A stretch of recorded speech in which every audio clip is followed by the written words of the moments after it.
Hey everybody, Motumbo here. Welcome back to the channel, and today we are playing some more Historic here on Magic Arena. And I'm always excited to be playing decks, especially decks that are submitted by everybody who views the channel as part of Decktember. But again, this deck specifically, pretty excited to play. And again, a huge shout out to CobaltBlue for today's deck submission. And you know what? We're going to get right into it. And we are playing Oglor's Watermill.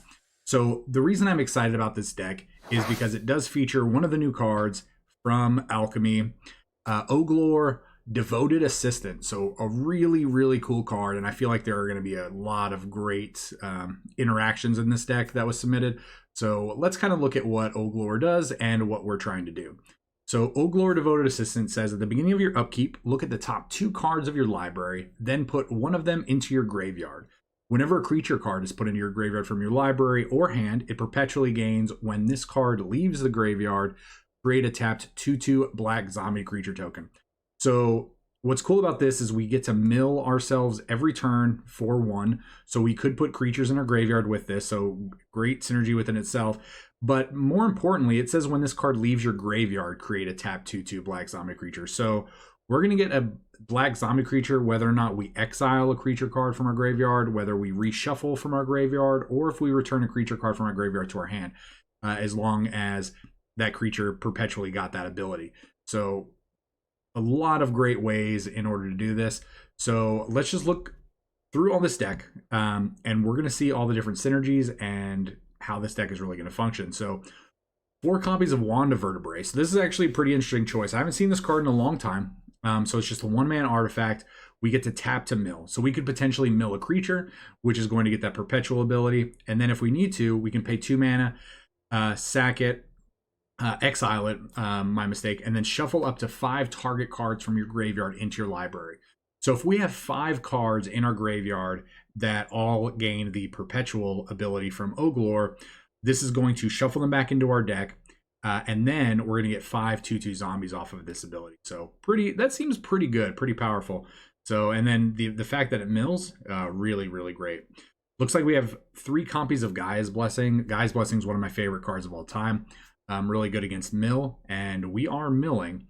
But more notably, we are putting cards back into our library from our graveyard. So when Gaia's Blessing gets milled, we get to reshuffle our whole graveyard into our library. However, on top of that, we can just cast it for 2 mana. We can shuffle up to 3 target cards from our graveyard into our library, and then we get to draw a card. So we could just target, if we have it in our hand, target 3 cards that have that perpetual ability, get some zombies, and then just start going from there. So Gaia's Blessing looks to be a great inclusion in this deck.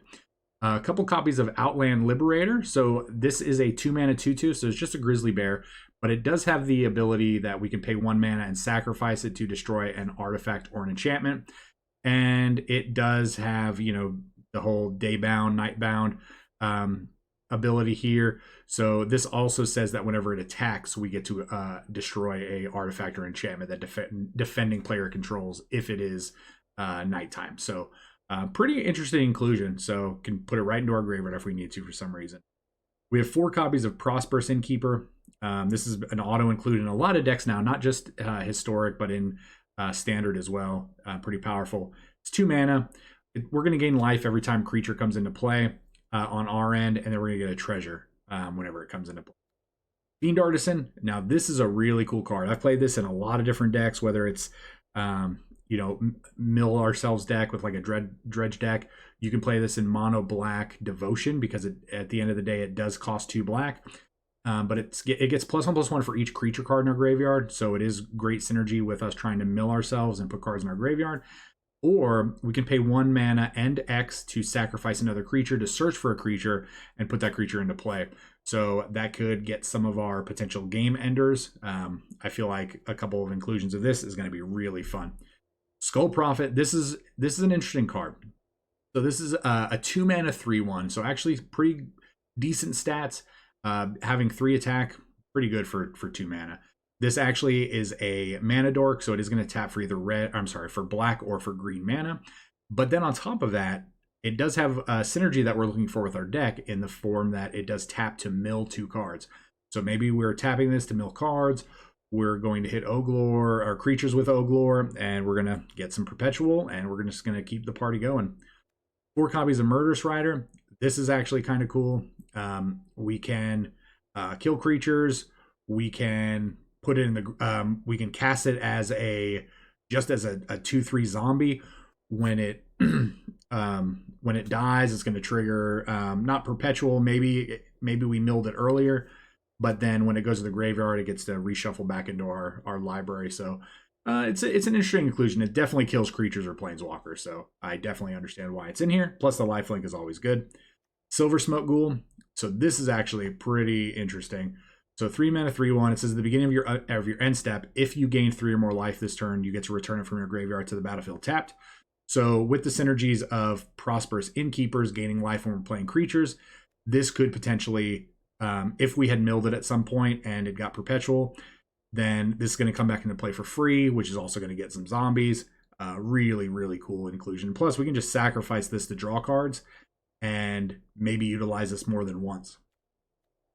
A couple copies of Discerning Taste. So this is a card that I actually forgot was part of the whole Jumpstart Horizons thing. Look at the top 4 cards of your library for 3 mana. Put one of them into your hand and the rest into your graveyard.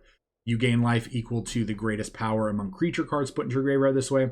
So we could cast this for 3, maybe get a land, and then put 3 cards from basically 3 cards from our library into our graveyard. They all get perpetual. It's going to be a really great way to feed our creatures into our graveyard, as well as just trigger Oglor a whole bunch of times. We have 3 copies of Sir Conrad, the Grim. This is a way to end the game. 5 mana, 5/4. Whenever another creature dies or a creature is put into a graveyard from anywhere other than the battlefield, or a creature card leaves your graveyard, Sir Conrad deals 1 damage to each opponent. And then we could pay 2 mana to each player mills a card. So if we have a bunch of creatures in play and they wrath us, we're going to be dealing a whole bunch of damage. If we're milling a whole bunch of creatures, we're going to be dealing a whole bunch of damage. Really, really great. And then on top of that, if we Gaia's Blessing, we get to deal a whole bunch of damage. So Sir Conrad seems like a great inclusion in this deck. And then last but not least, we have 2 copies of Fine Finality. So Fine Finality is one of those cards that kind of, I feel like, comes in and out. It was huge back when Ravnica, first came out on Arena specifically. But this is great in this deck. For 2 mana, we get to return up to 2 target creature cards from our graveyard, which could potentially also trigger us to get 2 zombies. Or we could use this as kind of like a wrath effect for 6 mana. Put 2 counters on something to keep it alive, and then give everything -4/-4, which could, we could Sir Conrad them out from that point, or wipe the board if we need to. But other than that, we are playing, it looks like 24 lands. And again, Sultai, we're playing a lot of shocks, check lands, playing a single Field of Ruin in order to potentially kill any of those pesky lands that flip, and a couple Castle Locthwains to draw cards. But yeah, again, a huge shout out to CobaltBlue for submitting this deck. This deck looks like a lot of fun. I'm really excited to play this, especially with our new pal Oglor. Finally get to see another homunculus actually get in here and do some things. Another legendary one, to be more specific. But yeah, if you guys enjoy the deck, the video, the channel, Decktember, CobaltBlue's deck submission for Decktember, anything, please like, comment, subscribe. Check out all the cool links down below. Join the Discord. Anything you do to help grow our channel. It's all free. All of those options are free. It takes less than a second to do, and it would be so greatly appreciated. But yeah, let's just hop right in. Let's play a few games with CobaltBlue's deck and see if Oglor's Watermill can just mill ourselves out, but at the same time kill our opponent. So, all right, let's get to it. See you guys soon. All right, well, we got an immediate pairing. So let's play some Oglor's Watermill. All right, what do we do here? Guess we're gonna turn 1 Innkeeper. I mean, this is a keep, right? This hand does do things. Innkeeper, Fiend Artisan.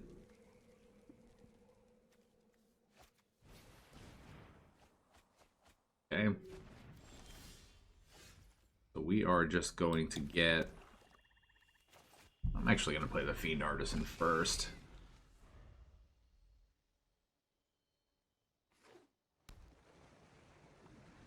So we're just going to get reanimated.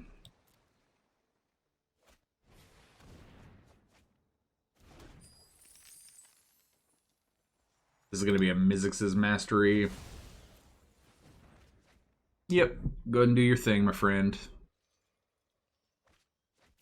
Oh, you're discarding land, so yeah, that's a good sign.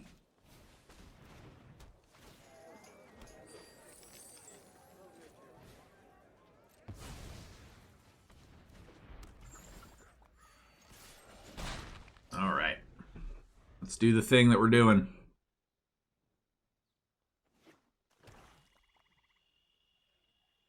Wonder if they just like Anger of the Gods here. No.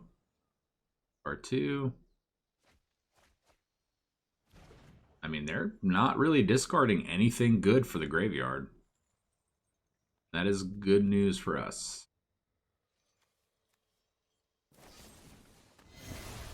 Sure. All right, so this is big. How big? I'm not sure. You just want to cast a 2-drop.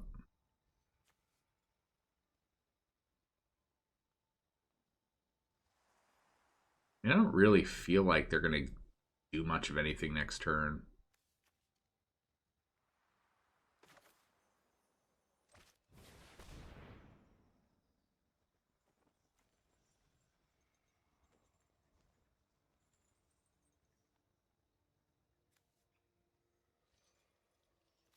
I mean, honestly, this is probably the best thing to do against them, right?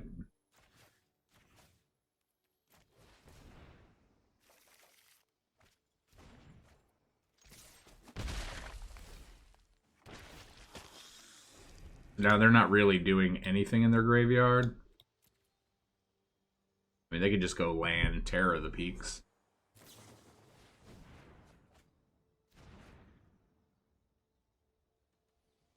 We're attacking for 7 next turn.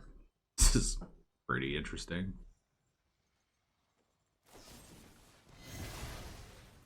Okay. Sure thing. We're going to pay some life. We're going to get down a Fiend Artisan. And I think we're just going to get in. I want to save this Murderous Rider for a potential threat that comes down on 5.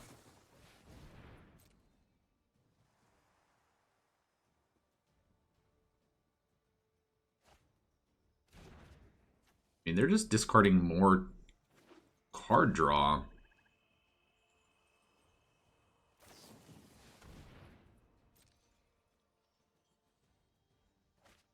Okay, I'm just a Terror of the Peaks.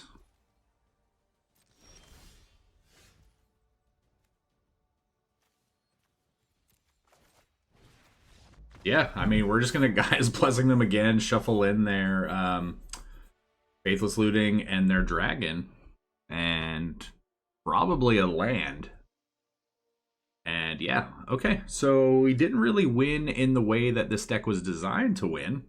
But it was still cool nonetheless. So, sweet. Let's get into the next game.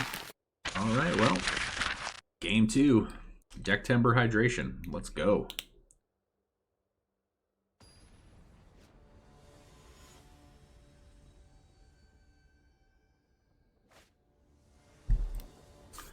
Let's go. Let's go. Ooh. Interesting. Is Oglor better, or I think Skull Prophet is better on turn 2. Because we want the mill. We want the mill activated. Alright, go get a swamp, right? Swamp or a forest.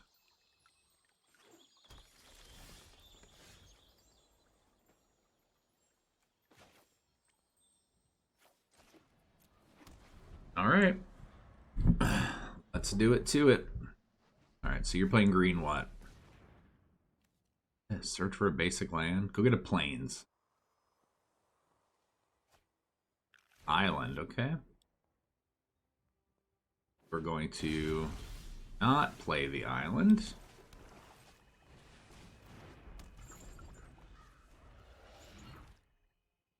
This is Jeskai plus green.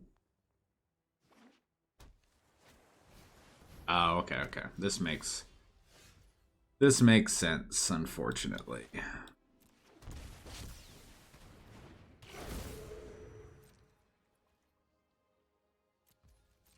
Yeah, I think we just have to get the milling started here. So we're just gonna get, yeah, we're just gonna get shrined out pretty quick. I'm imagining. I think we have to kill that triome. Probably also doesn't matter.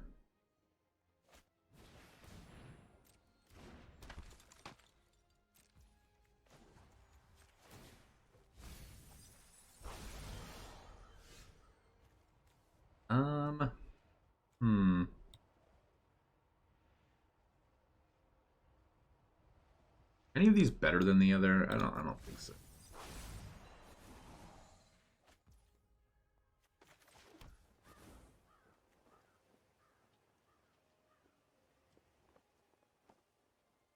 Kill the triome.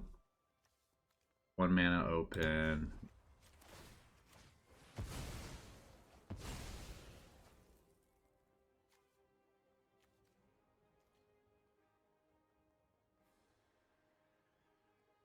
Kill the Destiny Spinner.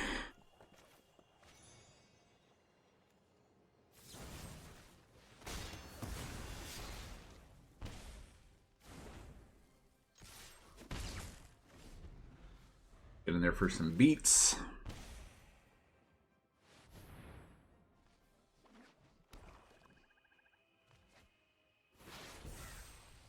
Alright, well that's a scar, I'm sure.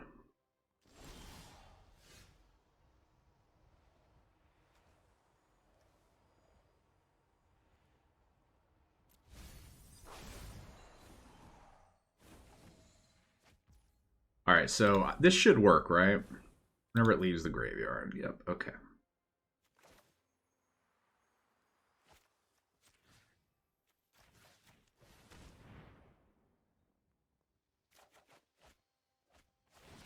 Alright. Give me some zombies.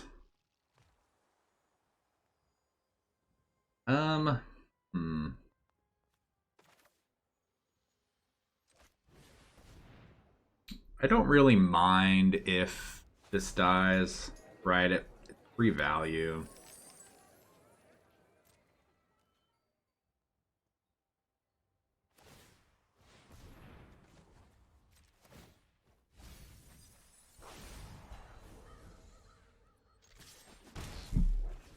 Alright, so I'm like 95% sure we're going to see a Doomscar here, but we're probably almost dead. I mean, we're at 10. This Sanctum's going to get us in a couple turns. Oh. Going to get us in like 1 turn. Yeah.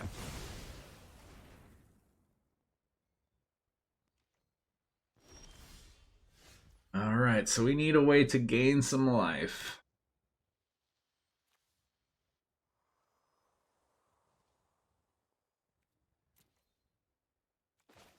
Play this. Gets a treasure.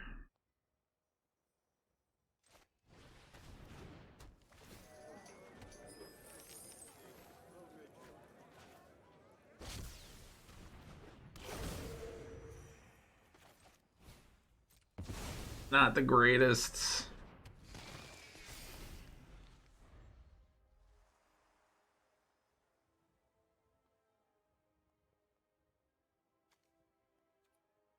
One extra life would have been key, would have been ideal. So I do think we're just gonna get shrined out here. I'll probably go get the red shrine. Blue shrine, alright.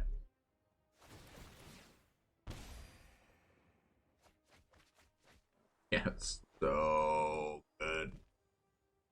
So good.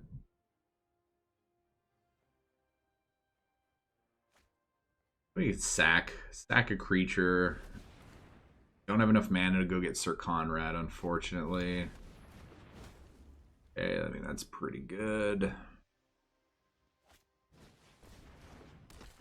Destiny Spinner, another good hit. Another Doom Scar.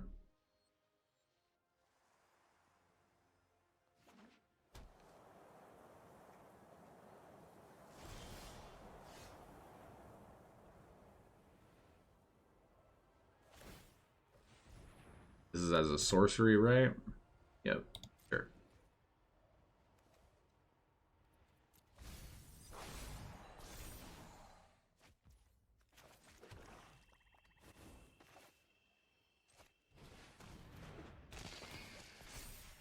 I mean, again, we're dead, right? So there's literally nothing we can do. Good game.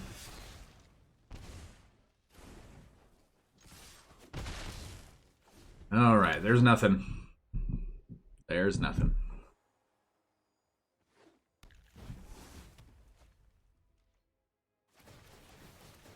Yep.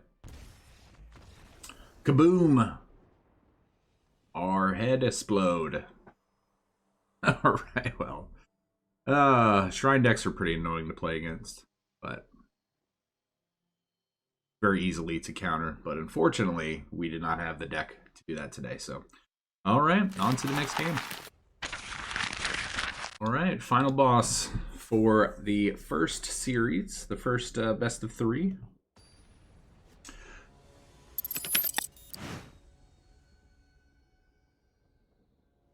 All right, CobaltBlue. This is to determine whether or not your deck is, as is starting off on a good track, at least with my games. So, good shot. What do we want to? Do we want to keep this? I think we do.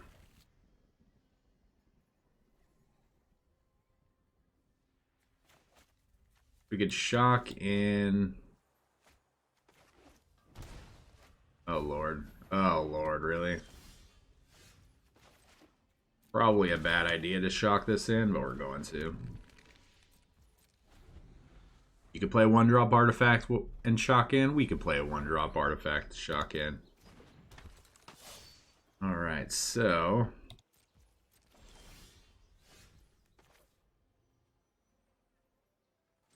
I mean... either one of these is good, I think. We have to... I think in order to win, we have to cast this as a finality. I do think we're going to have to...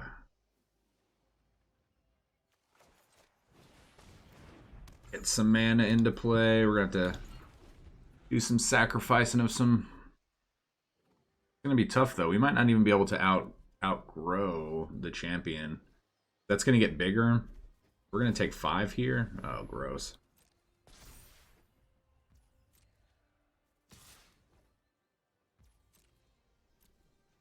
We're not blocking. Wow. Okay. We're almost dead. Don't really know how you're supposed to combat that.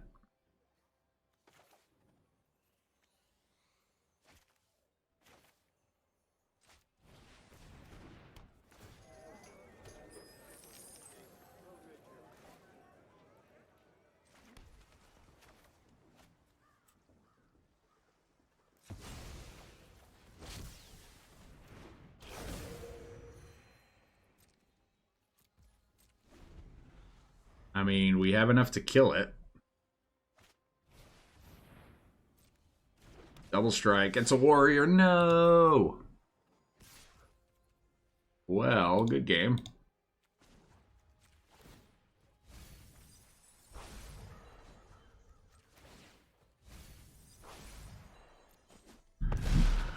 Well, that is all she wrote. So yeah, as you could tell, we block. We are just going to get trampled on. Right, so the game was over.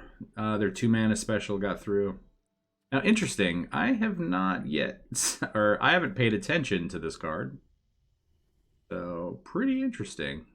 We might have to come revisit this this red-white warrior deck again. So, All right, well, unfortunate for us, this deck obviously can't keep up with the speed there, but let's keep going and let's talk about this deck, and then let's talk about what changes we're gonna make. All right, so what are our thoughts on the initial build here? It's definitely a very interesting build. Was very surprised at first whenever I actually saw Oglor, and again, the first time I really even read this card was when CobaltBlue submitted this as a deck. So I did go through some of the alchemy cards, but didn't really read too much into this one, right? Just kind of overlooked it. But then when I actually saw this build, it actually made perfect sense to put this into like a dredge type deck.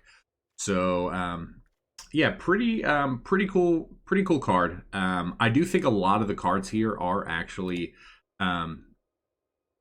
good choices. However, you know, obviously we have some numbering issues. There are some cards that do substitute better for some of these cards. We do have to fix the mana base, I do believe.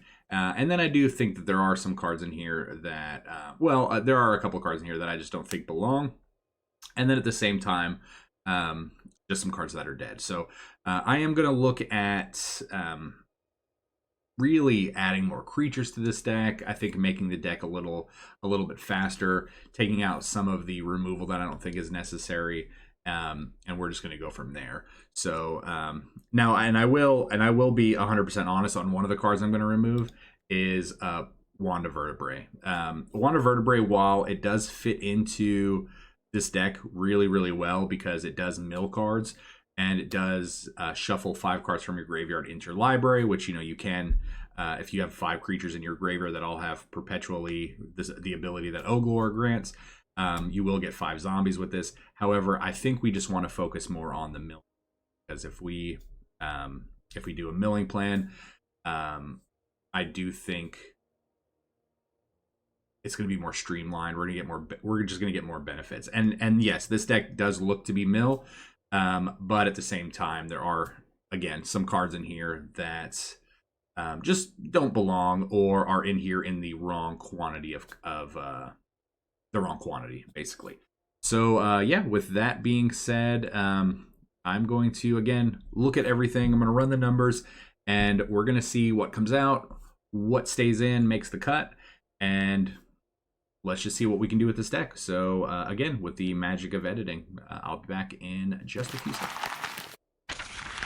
All right, well, we are back again with the magic of editing, and we are now looking at Oglor's Watermill version 2, and really we went with a almost complete rebuild. Yeah, there are some of the same cards in here, but again, like I had mentioned during our thoughts on this deck after we played our initial 3, I really wanted to focus on just a complete mill strategy and just mill as often and as quickly as possible, and to see if we could close the game out a little bit faster. And then honestly, maybe get a little bit more value out of our Oglor itself, because again, we're specifically highlighting this card from Alchemy. So so again, let's just reiterate what Oglor does.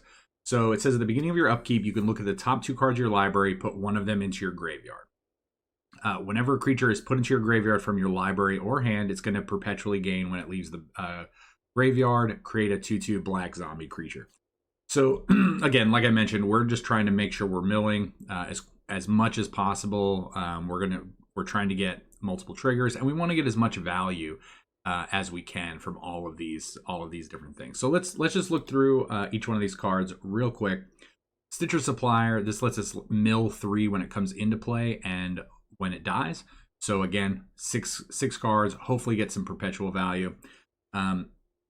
Death Bonnet Sprout, this is pretty interesting because this is going to allow us to actually mill every turn, right? We're just going to mill 1 card a turn. It's not a lot, but it's still consistent. Every turn we're going to be milling. Willowgeist is pretty interesting because this is going to get value based off of what our other cards are doing. So this is going to say whenever 1 or more cards leave your graveyard, put a +1/+1 counter on Willowgeist. So again, since we are trying to get cards to leave our graveyard because of the perpetual, we're also at the same time going to be growing Willowgeist. So I do think that's really cool.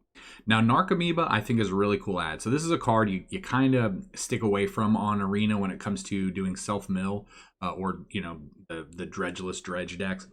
But we're going to get great value out of this because you do have to come out and order your triggers correctly. But when Narcomoeba is milled from your graveyard to your library, you can put it onto the battlefield for free. So if you order everything correctly, you can actually put the perpetual on it with Oglor and then bring it back to the graveyard. So you're actually you're going to get the 1/1 Narcomoeba as well as a zombie token. So pretty cool. Now, Undead Butler, this is basically a 1 extra mana version of Stitcher Supplier for the most part. This mills 3 when it comes into play, and then when it dies, you can exile it. And then when you do, you get to return a creature card from your graveyard to your hand. So if something has Perpetual, you can bring that back to your hand at the same time growing the Willowgeist, and at the same time getting a zombie back into play. Still playing Guy's Blessings because we still want to be just really cycling through our deck as quickly as possible. We're playing 2 copies of Binding of Titans. This is going to be cool because we get to mill not only ourselves but our opponent for 3 cards. We get to do some exiling on Chapter 2, and then we get to return stuff on Chapter 3. So again, returning perpetual cards or even just returning a land if we need.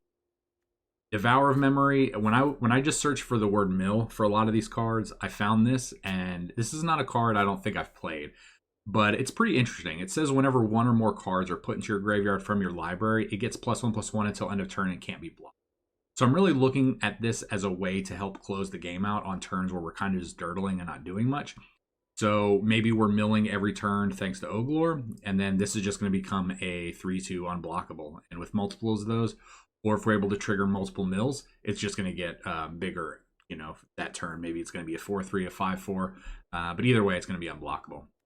Meat Hook Massacre, just another way to kill all of our zombie tokens just to end the game if we need to, or control maybe something they're doing on their end. We have 2 copies of Sir Conrad. Again, this deck did have Sir Conrad in it originally. We wanted to keep that in here as well because it is a cool way to end the game, because it is going to kind of trigger every time we get creatures to die or mill creatures. And then last but not least, we're going to play a couple copies of Gralnuk because I do think we're going to get great value with this as well. And again, this is going to come down to ordering our triggers. So this says whenever a frog you control attacks, mill 3 cards. Obviously, this is a frog. But it says whenever a permanent card is put into your graveyard from your library, you get to exile it with a Croak counter on it, and then you can play lands and cast spells from among cards in exile with Croak counters on them. So again, ordering everything correctly, we're going to be able to put Perpetual on our creatures that get milled, and then they're going to get exiled, and then we're going to get immediate value because they're going to leave the graveyard. So we're going to get 2/2 zombies, and then we can cast those cards from exile and actually just get extra value at them. So I think that does look pretty good. And we did mess around with our mana base. This mana base probably isn't the best. This was kind of a I'm throwing numbers around, seeing how I can get the colors and the math to work because we are playing Sultai. So maybe there's too much blue, maybe there's not enough black or green. Do with it as you will. But yeah, this is version 2 of Oglor's Watermill. So let's hop into the games, and we will see you all at the wrap up. All right, well, let's see if we came up with something interesting, if it'll work. I don't really know. Tylenol PM. What an interesting name. Are you going to put us to sleep by playing boring old control? The opponent's going first. I mean, our mana's good. I think we're going to shock in.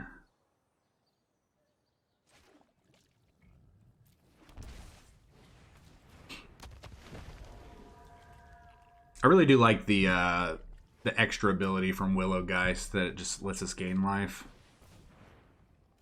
All right, opponent's trying to just ramp into unfair Nissa type things. I don't think it actually matters. Opponent's gonna Nissa next turn and then probably Ulamog us the following turn. Or Ugin us, either way, right?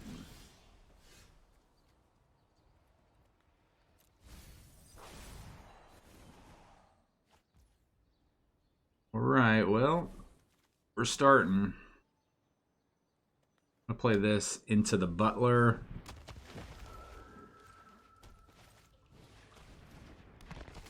We can get a little bit of value here. Definitely want this to happen first.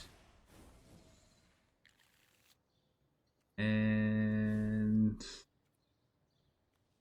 yep, sure.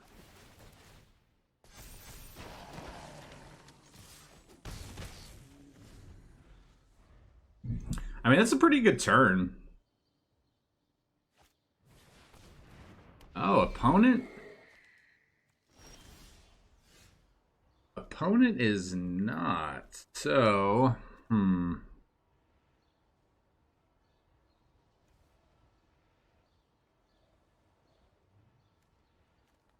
really don't want to do this. I'd really like to cast this butler, but as it is... Okay. Get a little bit of value out of it, I guess.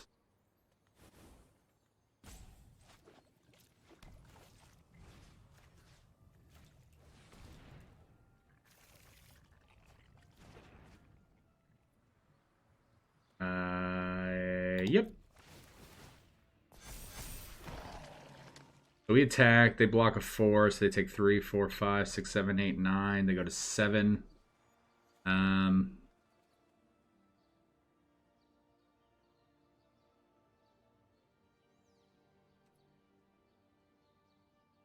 don't really hate that, right?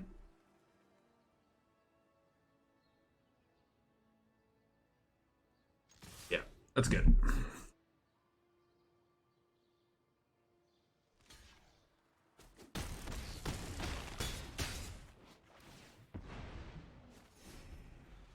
All right, yep, they're at 7. We get to play Sir Conrad next turn and then just kind of get in for a bunch.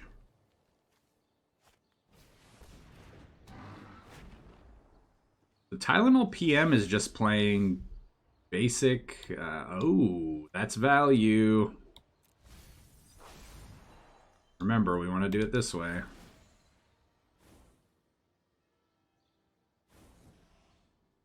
Yeah, we definitely want to take action.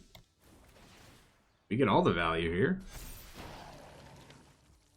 And yep, we are 100% going to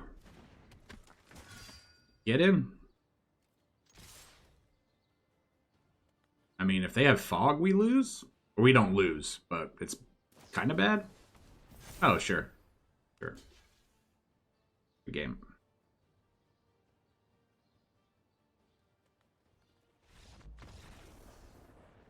Yeah, because they block, they take, and then they take 2 for these dying with the Sir Conrad. So yeah, great way to start it off. Again, you know, we got paired against an opponent who didn't have Nissas and Ugins in their deck. That was playing mono green, so, and did not have elves. So definitely got lucky, but we got to see a lot of cool synergies that we kind of drew it up to be. So pretty sweet. So let's head into the next game. All right. Cool synergies. Let's keep it up. Keep it up. Quabus. Opponent gets to go first. Why don't we ever get to go first? All right, so I think this is a keep. Don't have any blue. Opponent is also on at least Golgari.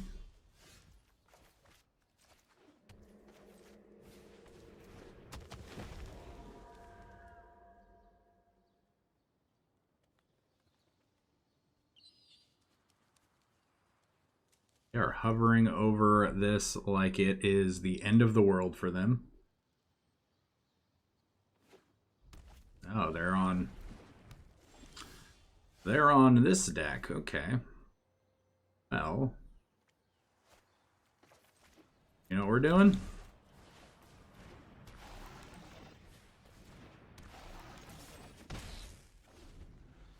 We're taking the damage. All right, so they probably have the red shrine, either one of the red shrines. Okay.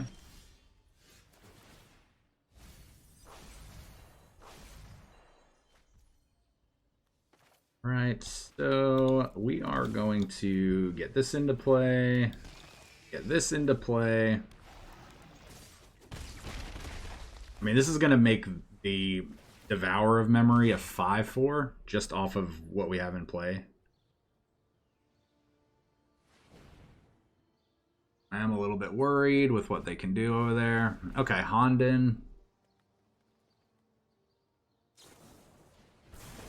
That's pretty sick.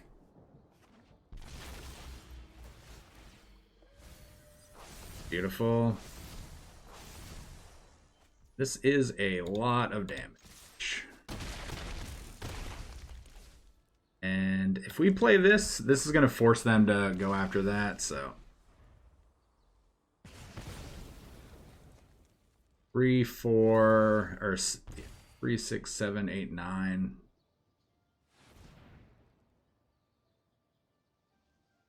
So blue shrine, that lets them draw cards, probably.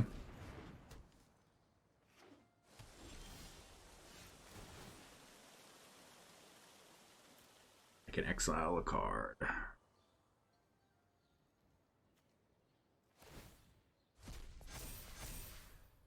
Yep, we're just gonna go for it, right? 3, I mean, this is a lot. This should be game.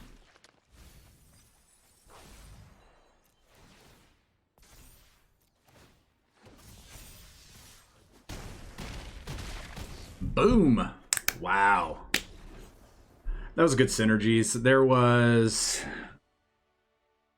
We could have easily lost that game, but we really, really just drew into the aggressive side of our deck.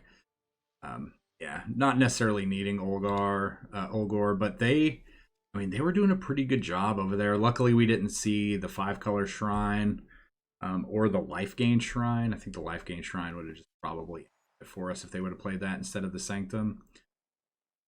Well, not that turn. Maybe the Hondon being able to gain all that extra life. But yeah, that puts us in a great position. So let's go and get this third and final game. So see you guys here in about 5 seconds. All right. Last game. I'm really happy with what we threw together. Definitely room for improvements. But I mean, just as a rough draft, like first go. It was really good. Opponent goes first. Why does opponent get to go first?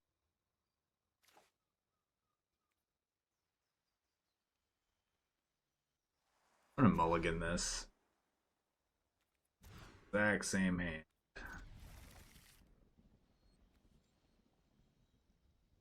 This back and this back.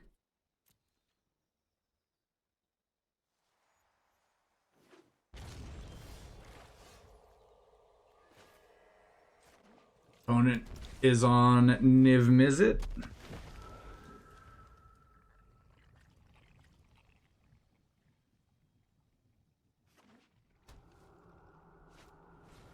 No, they're not. Why is everybody playing?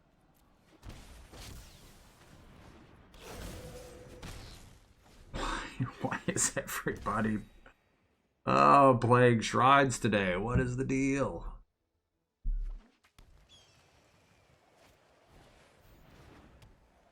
Just don't understand.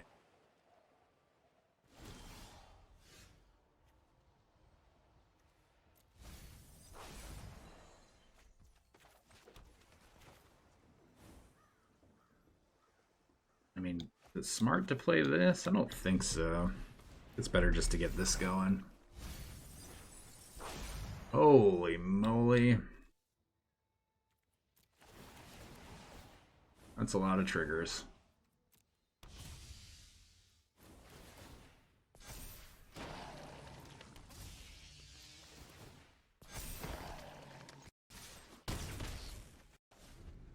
Pretty good. Here we got Wrath incoming here. 3, 4, 5, 6, 7, 8, 9, 10. We're hitting for 10.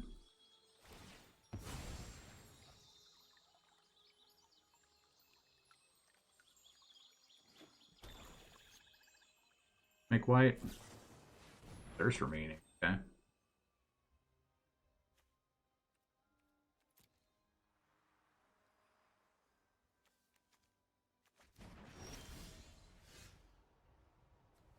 Ooh.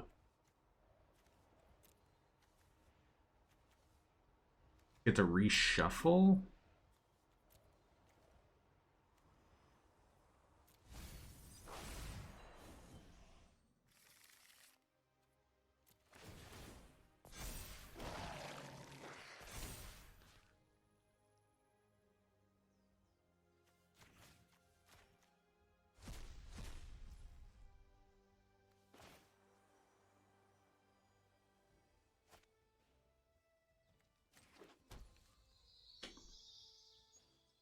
See. They're digging. 4, 5, 6, 7, 8, 9, 10, 11. I mean, I think we just hold these in our hand, right? And then let them, they wrath, we can get something back. I don't know what we get back, though. Probably just the Willowgeist. They play the 5-color shrine here, we win. Sure. Good game.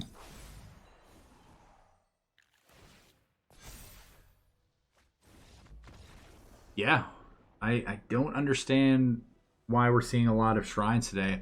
I saw a lot of shrines before we started recording. So this has been a weird day. So, but again, getting to see a lot of cool synergies that this deck can put up. So, yeah, pretty happy with this. So, let's talk about this deck. All right, everybody, welcome back to the wrap up, and let's talk about Oglor's Watermill. So we didn't have the best record playing it initially. You know, we did manage to get a win, but however, I did feel like the deck was lacking, and so I don't typically most of the time just do a complete like rebuild. But I really feel like we actually did a rebuild of this deck, but really kept the essence of what we were trying to do, right? We're still trying to mill ourselves. We're still trying to get creatures to go into our graveyard and right back out. We're trying to reshuffle. We're trying to do Sir Conrad things, Guy's Blessing things, you know, more importantly, Oglor things. And I do feel like that even though we did a huge rebuild of the deck, I feel like the deck is actually in a great spot. Would I change some cards? Absolutely. Would I keep a lot of the cards the same? Absolutely, I would as well. But so let's look at, this is the original version, and then let's take a look at version 2. I do think that the deck, the land in this deck needs a little bit of rework. I mean, we did manage to 3-0 with this, but again, I need everybody to realize that whenever I play a deck, you know, just it's a very small sample size. So will this deck, you know, spout off like a 7 or 10 or 15 game win streak? Most likely no. Will it catch people off guard? Absolutely. So that's what I really I try to do, and that's why I play a lot of different decks, because I'm trying to catch my opponents off guard and, you know, keep them on their toes. They don't know what's happening. They're not ready for that. So I feel like I get a lot more wins that way in general. So, but this deck, I feel like this version works really well, and I feel like it really streamlined the Oglor a little bit more. So Willowgeist is really great in this deck. The fungus, so the sprout being able to mill us, you know, 1 card every turn is great. The Stitcher Supplier I feel like is a great inclusion instead of the Wand of Vertebrae. That's really what I started with when I went to build. The first thing I did is I said, okay, 4 Stitcher Suppliers, remove Wand of Vertebrae. That basically swapped out our 1-drops. So felt like that was very important. Now, I do love the synergy with Narcomoeba. I do think that should stay in. I do think that Oglor should actually go up to a 4 of, because the deck really does want Oglor in play. It's very important that we actually get that to make everything happen. The Butler is great. I really kind of went back between the Mire Triton and the Butler.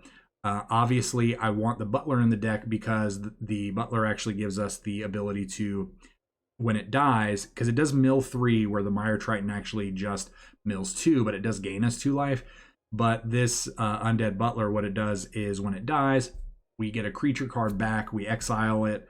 So a lot of cards are actually leaving the graveyard. A lot of things are happening. So there's more interactions when it comes to things going to the graveyard, leaving the graveyard. It really just helps the deck function. The Binding of the Titans is great. It does the same thing. It's milling us. It's letting us exile cards, maybe from our opponents or our graveyards. And then that final chapter, it's bringing stuff back. So there's 2 interactions there where we actually get to potentially remove cards from our graveyard. So again, we're wanting that. Now, one of the cards that I feel like I would probably get rid of is going to be this Devourer. I originally, put this in as a potential closer. The fact that we have a unblockable creature that's a 2/1, but it gets bigger every time we mill cards from our graveyard.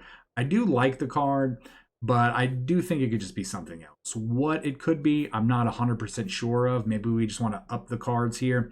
Maybe we want those to be Grizzly Salvages. We were playing, Discerning Taste in our deck.